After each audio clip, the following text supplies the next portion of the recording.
Rise and Grind DMV. Happy Sunday. We are waking up to overcast skies across the area. We're also starting to see some light to drizzle and low visibility, and that will be the trend as we head through the rest of the morning. So keep it here. We'll have a full breakdown of that forecast up next.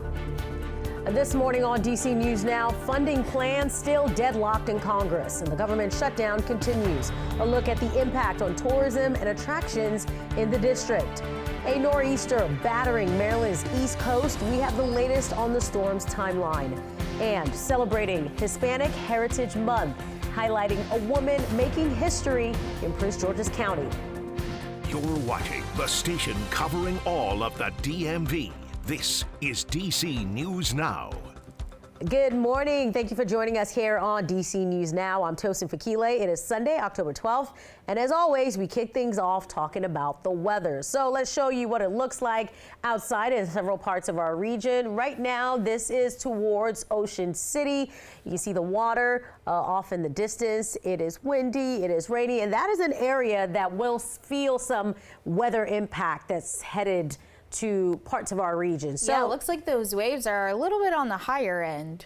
If I'm squinting to look at it, yeah, it's still a little dark. So yeah. Maybe in the 8 o'clock hour, we might get a better view. But meteorologist Brittany Ward joining us now. And we're seeing some wind and rain. Other parts are getting ready to deal with something probably a little more serious. Yeah, you know, especially as you head back off to the coast, Ocean City, the eastern seaboard, they're going to be holding on to very gusty winds. Could also see some flooding with this system. Closer to the district, we are holding on to some rain. We could start to see some coastal flooding as you head along the coastal areas. But back off to the East Coast, they're going to be holding on to some isolated flooding as well. In fact, we do have storm warnings up and down the eastern seaboard. So if you are heading further off to the east today, just keep that in mind. We're seeing moderate to heavy downpours right now out towards Ocean City, further south out towards Virginia Beach. It looks like we're holding on to some light rain,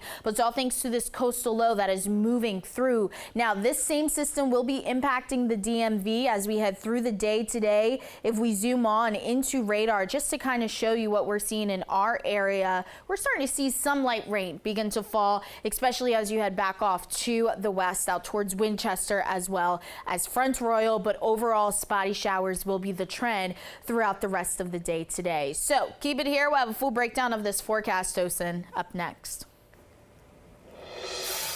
For the government to shut down and not allow things that are for the citizens to enjoy, it makes it's a shame. A sentiment shared by many. The federal government shutdown going into its 12th day, and more people are feeling the impact. The latest, tourism. DC News Now's Dave Laval tells us all of the Smithsonian museums are now closed until further notice. The National Museum of African American History hosted just over 1.5 million visits last year. But it's anyone's guess as to when the doors will reopen to the public here and at the other Smithsonian museums. Thought it was really informative. Lots of history. Minka Giles and friends traveled from Chicago to get their first look at the museum. Powerful, very thought-provoking,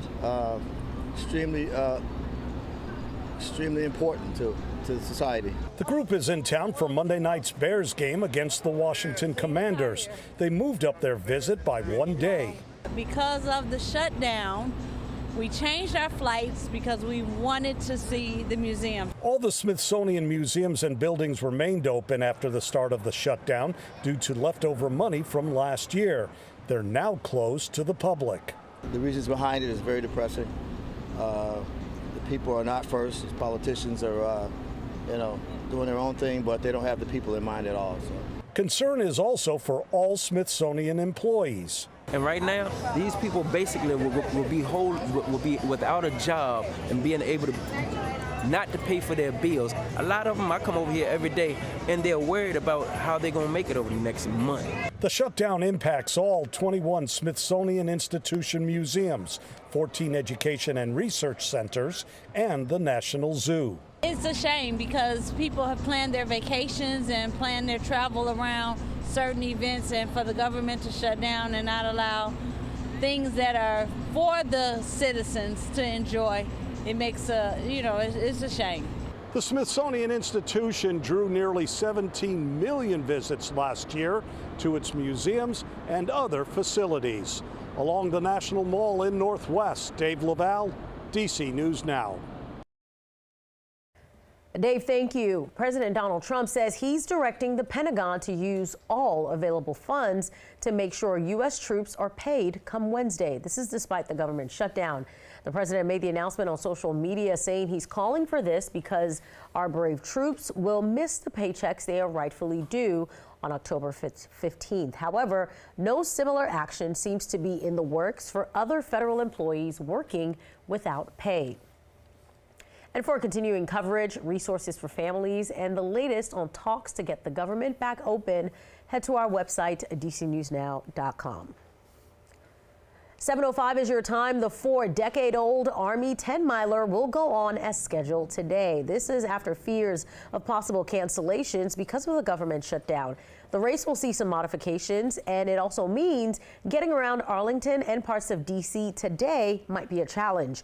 Runners hit the pavement this morning at about 8 o'clock, so give or take an hour, and it starts at the Pentagon. Some roads, including 14th Street from Constitution Avenue to the 14th Street Bridge, are closed now and will stay that way till noon. And you can find a full list of road closures and parking restrictions on our website, dcnewsnow.com. Just search 10-miler.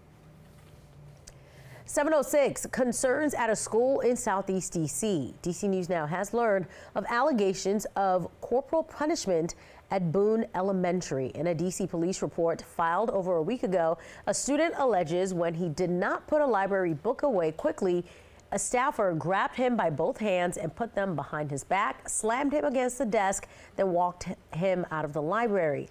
But the staffer tells a different story. They say the student was being unruly, threw the book, started tussling with other students before being walked out of the library.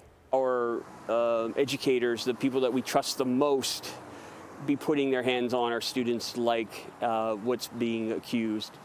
That is alarming. Like, what is going on here at Boone? I'm really concerned, and I hope DCPS is going to be transparent in providing the community the information that we need to know in order to make sure that the community is safe.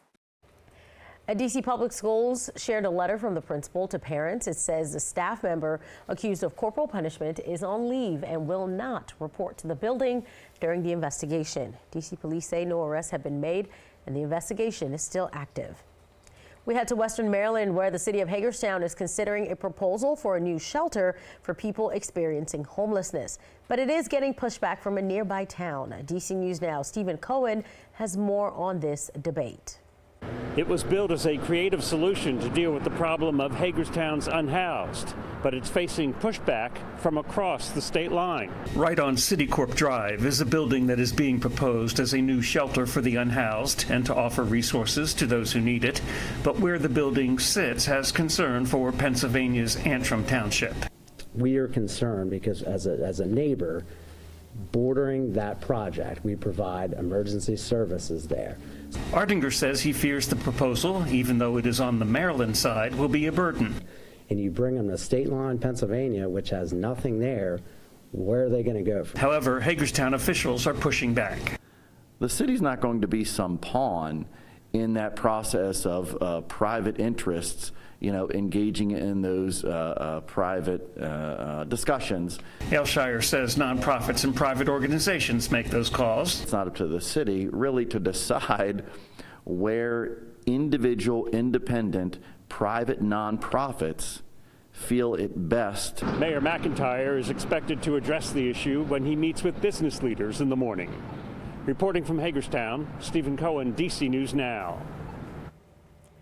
A Burtonsville Volunteer Fire Department held a community open house yesterday. The family-friendly event had a range of activities for kids and live demonstrations. The fire department says the open house is a good time to educate the community about fire safety. Little kids, family to, not be afraid of fire trucks and things like that, knowing when it's safe, how to call 911. The department says they are always looking for volunteers. All right, in Gaithersburg, it is the annual Oktoberfest celebration today. It's happening from noon to 5 p.m. in the Kentlands. Admission and parking will be free.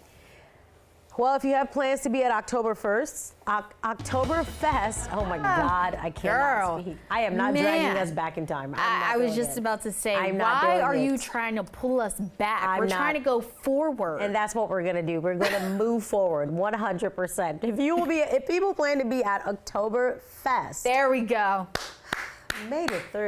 How are they going to feel outside? I'm done.